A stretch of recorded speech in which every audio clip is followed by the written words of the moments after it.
printing of 60 billion naira by the Central Bank of Nigeria.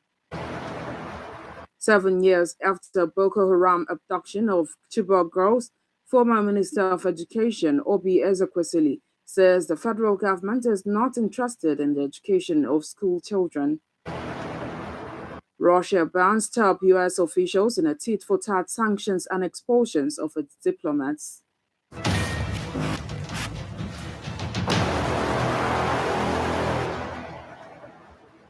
Nigeria needs employment generation by governments and all, for many reasons. Some are serious about this, but many others are not. 7 p.m. news on YouTube, Clearview TV every day says it all. Subscribe now. I am Nkiru Obuli with the details, and we start outside Nigeria. The Queen wiped away tears from her eyes before sitting alone at her husband's funeral. Her Majesty looked grief-stricken as she laid her husband of 73 years to rest, accompanied by Charles, William, and Harry and the royals at Windsor. The Queen wiped away tears and was forced to mourn alone in St. George's Chapel during her husband's Windsor Castle funeral today. Her Majesty looked grief-stricken and bowed her head in reverence as she accompanied her beloved Philip's coffin on its final journey, as her eldest son, Prince Charles, cried as he walked behind the casket into the church, followed by other royals. The Duke of Edinburgh's casket was covered in his personal standard and carried his sword, naval cap, and a wreath of flowers as pallbearers lowered him onto his extraordinary self-designed Land Rover hearse in the castle, packed quadrangle packed with hundreds of armed personnel. The Queen arrived as the national anthem played and the royal Bentley stopped next to her beloved husband's coffin, where she poignantly paused for a moment of reflection as cannons fired and bells tolled in remembrance of the Duke. Her Majesty was then driven to St. George's Chapel with a lady in waiting before being sat alone at the front of the church, where she stood alone and bowed her head during the national minute silence. Following behind the coffin was the royal procession led by Philip's children, Prince Charles, Princess Anne, Prince Andrew, and Prince Edward. The grandchildren, including Prince William and Prince Harry, followed by the feuding brother by his cousin, Peter Phillips. And back here in Nigeria, the People's Democratic Party has condemned the alleged attempt by the regime of President Muhammadu Buhari to deny the printing of 60 billion naira by the Central Bank of Nigeria. The PDP, in a statement by its National Publicity Secretary, Kola Ologbondiyan, said the admission by the CBN Governor Godwin Emefiele that the Apex Court or bank had been printing money at the bidding of government had vindicated its earlier stand that the Buhari-led APC regime was allegedly characterized by deceit and falsehood. The PDP alleged that the Minister of Finance, Budget and National Planning, Hajia Zainab Ahmed, was allegedly misleading Nigerians by denying the revelations of the Edo State Governor, Godwin Obaseki, who had insisted that the 60 billion naira was printed in March to support federal allocations to states. The Minister of Communications and Digital Economy, Issa Pantami, has said his past controversial comments on terrorist groups, including the Taliban and Al-Qaeda, were misconstrued. The minister also said he had no issues with Christians, adding that his personal driver, secretary, and technical assistants are all Christians. Pantami made this known in an interview with journalists.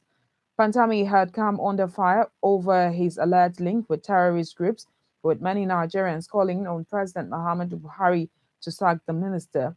The Nigerian Twitter community also said the minister could not be trusted with the data of Nigerians, especially with the ongoing National Identity Number (NIN) and Subscriber Identity Model SIM integration exercise under his watch. Armed police officers this Saturday disrupted a planned mega rally in support of the Yoruba self-determination struggle which was scheduled to take off from the Mapo Hall, Ibadan, Oyo State. As of 9:30 a.m., the policemen stopped and searched individuals who were also going to their businesses along the road linking the hall. Some young Nigerians were seen inside a Toyota Camry shouting, "Yoruba Nation is inevitable," while the policemen watched. The rally is said to be powered by a group, Ilana Omo Odua. The Minister of State for Labor and Employment, Festus Keyamo SAN, has urged Nigerians to stop ethnicizing and politicizing insecurity in the country, arguing that security threats remain a global issue. Keyamo made this call in a statement shared on his Twitter page.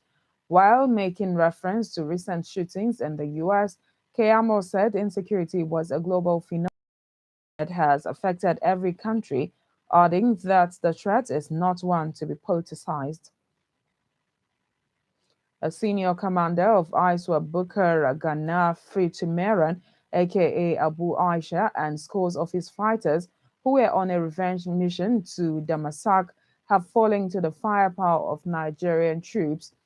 The terrorist and his fighters as they made a comeback following the neutralization of 12 high ISWAP commanders in the Mobar local government area of Borno State in a week-long air and ground operations by the Nigerian military. Army spokesman Brigadier General Muhammad Yarima in a communique said in a well-coordinated ground bombardment and aerial strikes by the Nigerian military various locations in the northeast, the terrorists were denied any sanctuary or respite, desperately conducted two separate field attacks on Gajiram and Damasak. General Yerima further noted that troop artillery bombardment and airstrikes on April 6 also resulted in the elimination of two top ISWAP leaders, including Abu Rabi and Mohammed Likita, as well as scores of their troops and bodyguards around the axis of Kusuma, Sigir in Ngala, and Lamari in Abadam local government areas. Nigerian leaders should learn to take responsibility to address the insecurity challenges facing the country. This was the submission of the Chairman Senate Committee on Army, Senator Ali Ndume, in Abuja at the occasion of the Nigeria Union of Journalists Correspondent Chapel Lecture on Insecurity in Nigeria. Ndume said leaders should stop shifting blames but rather proffer solutions to the security problems across the country. Clearview TV's Nii Marisa was at the lecture and now reports. Profounding solutions to the incessant security challenges across the country was the reason why the men of the pen profession organized the lecture. Benue State Governor Samuel Otom, who spoke via Zoom, said administration of justice is the key solutions to the security challenges facing the country. Otom said if Nigerians have confidence that justice will be served in all situations, they will have confidence in the system. Assuring the people that this will be defeated and ended. He promised that we can be sure of justice by apprehending and punishing the assailants. We must rebuild places that have been damaged and heal wounds that have been caused. Chairman Senate Committee on Army, Senator Ali Udome, wants the leaders in their various capacities to take up responsibility. Udome, however, stated that the bulk of the decisions on how to manage security situations of the country stops with the executive. The governors, the leadership, the legislature are not accounting for what they are doing in this country. Instead, they are confusing us with all these talks and they keep on stealing the human resources. And after 8 years, you hear a governor is in the area, you hear a governor is charged to EFCC for mismanaging it in the 10 trillions. The senator also advised the leaders not to see the security challenges as sectional, but as a monster that may consume the nation if every Nigerian do not come together to address the menace. The problem the governor was talking about all through the way I listened was Benue. So even if we restore peace in Benue, what happens to the 36 states? What they have here, what they have there in Benue is their crisis with the herdsmen. I wish we even have heads in Borno now. You go around Borno, you not see one cow. Not to talk of the Fulani man that goes around with them. Boko Haram have taken over, and as I told you even yesterday, human beings, they've chased out over 100,000 to Niger. Insecurity has been a major challenge to the Nigerian government. Activities of the Boko Haram have led to loss of lives and properties in the country, especially in the northern part of Nigeria. Niyi Marayesa reports for Clearview Television.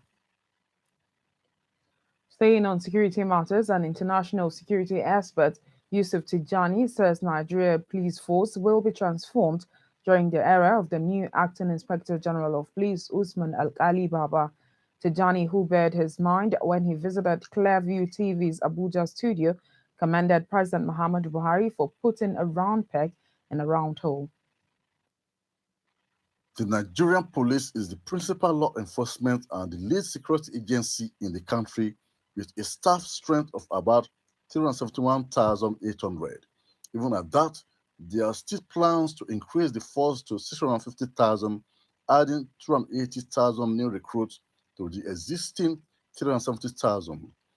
The NPF is a very large organization consisting of 36 state commands grouped into 12 zones and 7 administrative organs.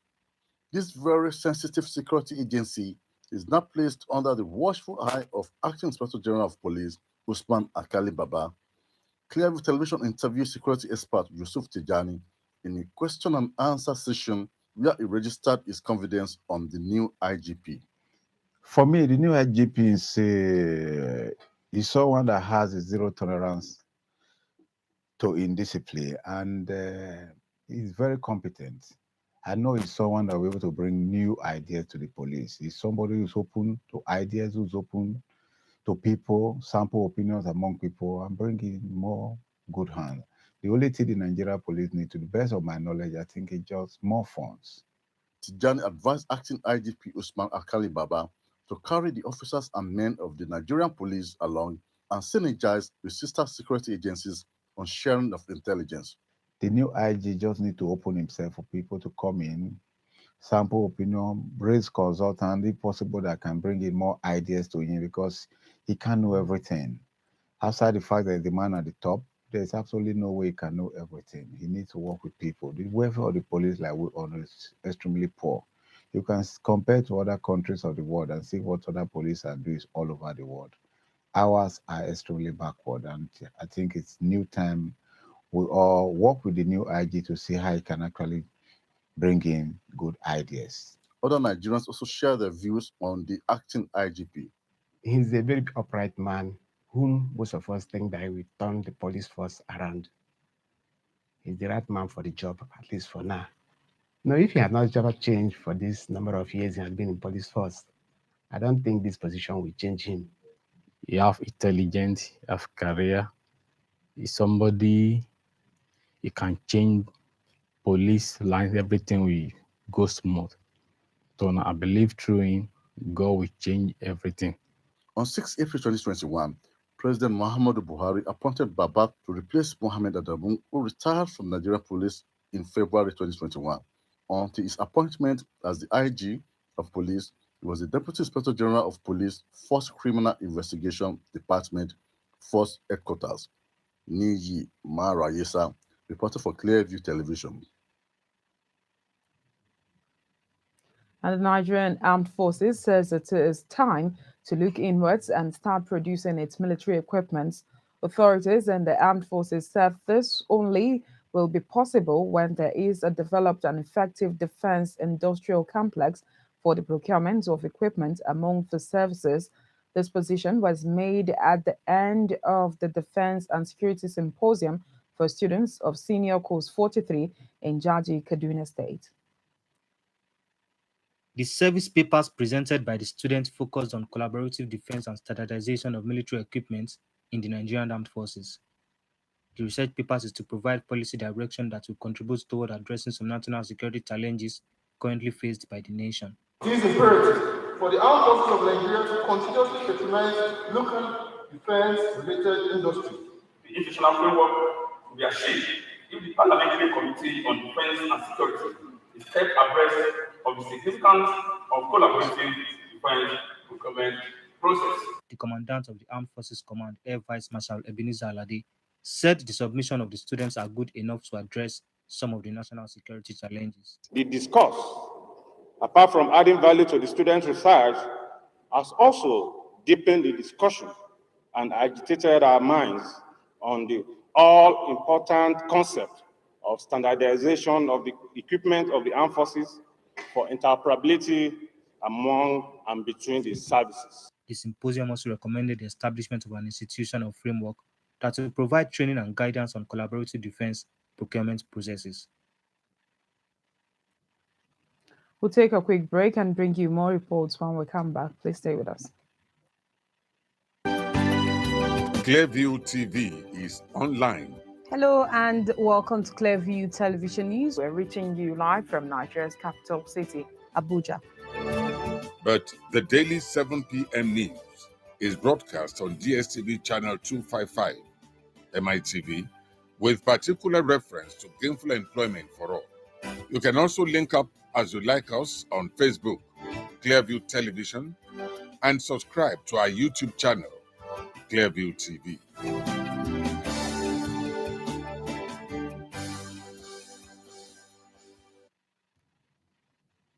You're welcome back and moving on. 7 years after Boko Haram abducted over 276 girls from Government Girls Secondary School in Chibok, Borno State, former Minister of Education Obi Ezekwesili says the federal government is not interested in the education of school children. Although most of the 276 girls escaped or were later released, more than 112 girls are still missing. Ezekwesili lamented that the whereabouts of the schoolgirls still remain unknown. She therefore called on President Muhammadu Buhari's administration to give children a priority in Nigeria, especially on their education. She also reacted to a claim by Edo State Governor Godwin Obaseki that the federal government directed the Central Bank of Nigeria, CBN, to mint about 60 billion naira to augment the monthly allocation to states. Being a former vice president of the World Bank, Ezekwesili said the nation's economy is in serious trouble. While describing inflation as the worst economy of the poor, she said Nigeria's inflation stands at 17%. Now, contingents of Team Nasarawa were attacked by gunmen on their way back from the recently concluded 20th National Sports Festival held in Benin City, Edo State. According to a statement by the spokesman of Nasarawa State Ministry of Youth and Sports Development, Amos, the armed robbers accosted the team at Akeleko village, some 2 kilometers after Kaderko town, along Makodi Lafia Express Road. The 56-seater team bus had rammed into the robbers, who were already carrying out their nefarious acts on other commuters on the highway. The heavily armed robbers, who appeared in military camouflage uniform, had asked the team driver, bus driver, and other occupants to descend from their vehicle as they got positioned to unleash mayhem. But unknown to the men of the underworld, one of the escort officers attached to the Team Nasara contingent immediately opened fire, killing one of the gang members on the spot. As the Team Nasara boss was escaping the operation scene, some of the hoodlums who were hiding inside the bush returned multiple gunfires, busting the tires and shattering the radiator of the bus, which led to the occupants of the vehicle, the majority of whom were athletes and coaches, scampering for safety. More security reinforcements were immediately called, and the ugly situation, which lasted for over 4 hours, was brought under control as the entire team Nasara contingent members were reunited unharmed and returned safely to their destination in Lafia, the state's capital. Nigeria's Minister of Transport, Rotimi Amechi, wants Nigerians to protect and take ownership of infrastructures in their domain to fast-track development of the country. Amechi bared his mind at the flag-off of the freight services on the Warri Itakwe Standard Gauge Railway at the Ijevu Rail Station in Delta State. Over the years, The movement of gas pipelines from one point to another have been challenging in the country. The danger posed by conveying the items on the Nigerian roads and other concerns are part of the reasons why relevant government agencies reactivated fringe services on the Warri Standard Gauge line. Even the federal government project, and it creates job. Half of those who were employed here, or 90% of those who were employed here, will come from this village. So please, work with the railway and let us move forward. I want to assure you that everything that is here today will be highly protected by the community and by the local government and all veterans, because we see it as something that will bring development forward, and indeed the National Assembly, to the speedy completion of more rail line outfits. This will relieve our roads from heavy-duty haulage that shortens the lifespan of our roads. The Nigerian Railway Corporation (NRC) and the Nigerian National Petroleum Corporation (NNPC) believes the new pipeline haulage system will, among other things, assist to hasten the completion of the 1614 km by 40 Ajaokuta-Kaduna and Kano pipeline projects. And the rail option indeed has been identified as the cheaper, safer, and fastest means to deliver these our line pipes from the ports in Warri. The project sites in Ajaokuta. 32 trailer loads of pipelines are put off the road, with one delivery of pipeline by the rail. Back to the foreign scene, Russia has banned top officials from U.S. President Joe Biden's administration from entering the country as it announced a wave of tit-for-tat sanctions and expulsion of diplomats as tensions soar between the rivals. Moscow nonetheless said it viewed the prospect of a summit between Biden and Russian President Vladimir Putin positively. Washington had announced sanctions and expulsion of 10 Russian diplomats in retaliation for what it says is interference by Kremlin in US elections, a massive cyber attack, and other hostile activities. Moscow issued a forceful response Friday, announcing that top US officials, including Attorney General Merrick Garland, Biden's chief domestic policy advisor, Susan Rice, and FBI Chief Christopher Wray, will be banned from entering Russia. Earlier, Foreign Minister Sergei Lavrov told reporters that Russia was responding to US sanctions in a tit for tat manner by asking 10 US diplomats in Russia to leave the country, while also expelling 5 Polish diplomats in response to a similar move by Warsaw.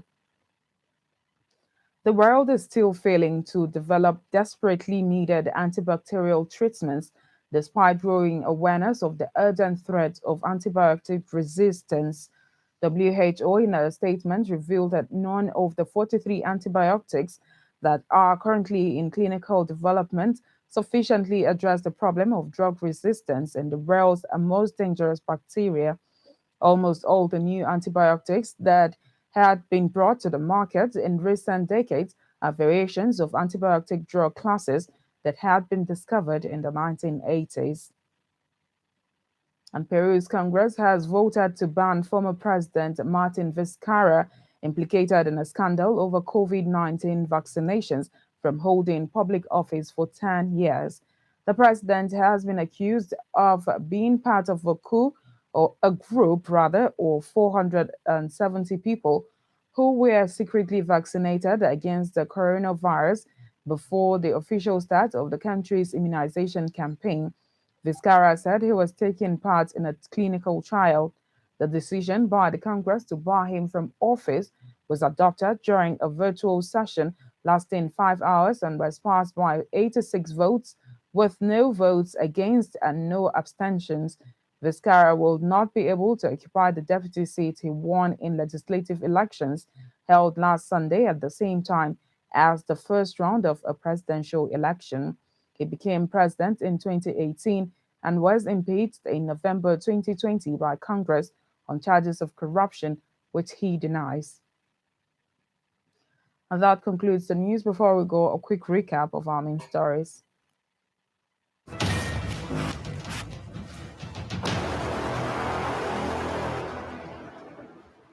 People's Democratic Party has condemned the alleged attempt by the regime of President Muhammadu Buhari to deny the printing of 60 billion naira by the Central Bank of Nigeria.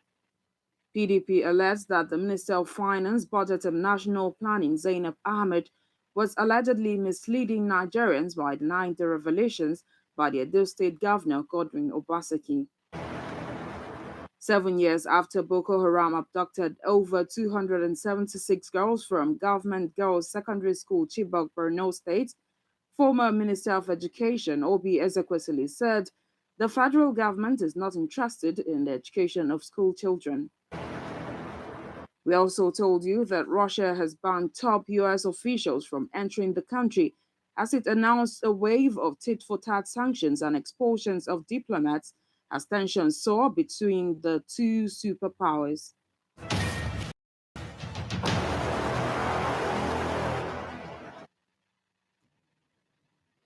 Do remember that you can subscribe to our YouTube channel, Clearview TV. You can like us on Facebook at Clearview Television. Follow us on Instagram at Clearview TV_NG. And finally on Twitter at Clearview Online.